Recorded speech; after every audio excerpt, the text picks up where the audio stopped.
Namaskar, my name is Vani Tripathi and today I am with you to share the experience of ADVANI at campus.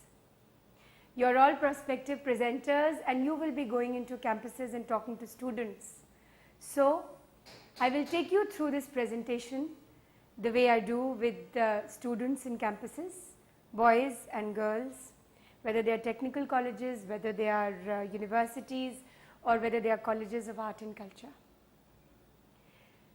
So to begin with, let's ask ourselves, what does these three words mean to us? What do they mean to us? For a strong, prosperous and confident India.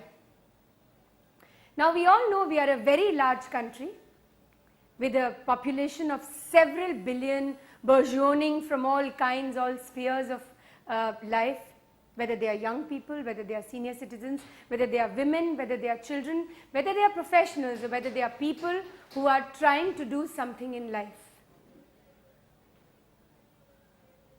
Cut.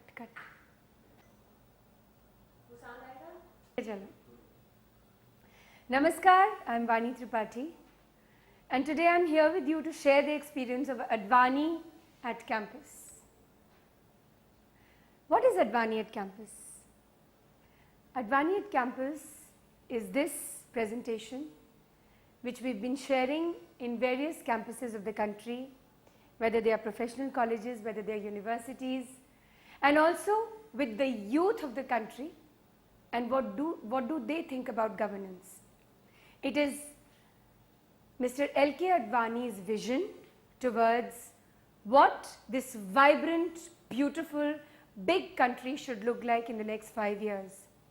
At the precipice of a national election, at the precipice of history, this is Mr. Advani's vision towards his own country.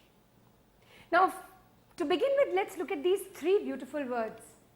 ADVANI at campus for a strong, prosperous and self-confident India. Now, we all know we are a very large country of people, whether they are students, whether they are children, whether they are senior citizens, whether they are men, whether they are women, whether they are people who are trying to study or people who are teaching each other in this country. When we talk about a strong, prosperous and self-confident India, we mean that India as a country should be all three equidistant from each other. It does not ever mean that we could be strong and not be self-confident, or we could be prosperous and not strong. So in the course of the presentation, we will take this journey together and we will know what this vision of Mr. Advani and the Bharatiya Janata Party means to this country and the large section of society which we will be sharing this with. Now, whenever we talk about the state of the economy, whenever we talk about what is it which makes us one of the biggest superpowers, super economic powers in the Asia Pacific region, in the Indian subcontinent, what is it which makes us powerful? We always look at what is the state of the country, what is the state of the economy, what is the state of the people which are residing in it. But each time we talk to the young, the youth of this country, sometimes we feel that there are some questions in their minds. There are some things which they are not really sure of. There are some unanswered verticals which nobody really addresses. If somebody asks you who's probably studying in a college or a university, what do you wish to do in life? You may say, I wish to be a doctor, an engineer or an architect. Or you could say, I'm really not sure. Your second question could be, okay, I'm studying, I'm trying to do my level best as far as my academic excellence or academic brilliance is concerned. But will I get a job? Will my academic stature right now translate into employment? Or you could say, can I get a student loan for further studies? I've done my 12th standard, I've done my graduation. But maybe my family is not economically empowered enough right now that, can support me for further studies. So will I get a loan? Is it easy to get a loan? How much paperwork will I have to do? Will the subject that I am taking suffice the paperwork for me to get a loan to do further studies? Or a simple question, we call ourselves a large democracy. Will my voice be heard? Do I matter enough? Is my voice potent enough or strong enough for the governing ruling class of the country to understand what my problems are, what my aspirations are, what I wish to do in life? Or simply it could be, where do I get help? Who will answer all these questions which are there in my mind? Who is going to help me get a student's loan? Who is going to hear my voice? Who is going to answer questions which I have in my mind? Or does anybody care? So fine, these questions are there in our mind all the time.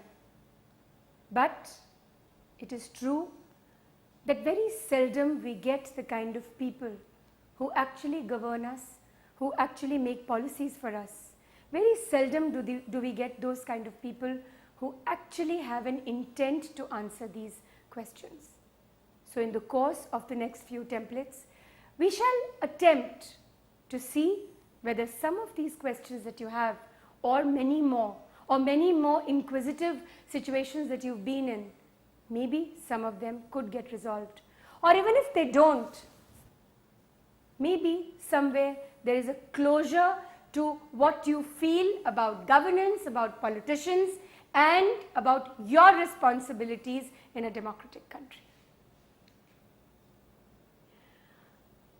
Now, if we look at the situation in which the women of this country are, it actually shows us a very dismal picture.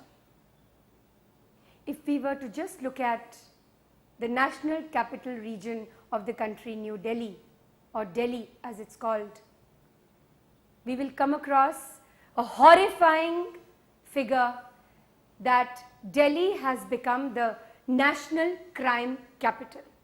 Now NCR, these three words translating into being the national crime capital is quite a bit of a shame. And if we look at this template, there is increase in crime all over the country. There is increase in terrorism, and in any case after 26/11 we have seen that more and more young people have come out in the open with voices that say, if I am not safe, if I am not safe in my car, in a hotel, in my home, in my school, in my college, or just walking on the road, then what kind of a national security policy does a government have? If we were to look at the crime against women in this country, it is at an all-time high. Nationally, and this is a really horrifying figure, a woman is raped every 32nd minute in the country. So that means if we are going 10 kilometers of distance sitting in our car, in those 30 minutes, there will be one woman somewhere in the country who is being raped. Every 22nd minute, there is a woman who is murdered. And every 15 minutes, maybe the time we take to get ready to go to our college in the morning, a woman is molested. Delhi continues to be the crime capital of the country, and also Delhi remains the most insensitive city in the country towards women, working women,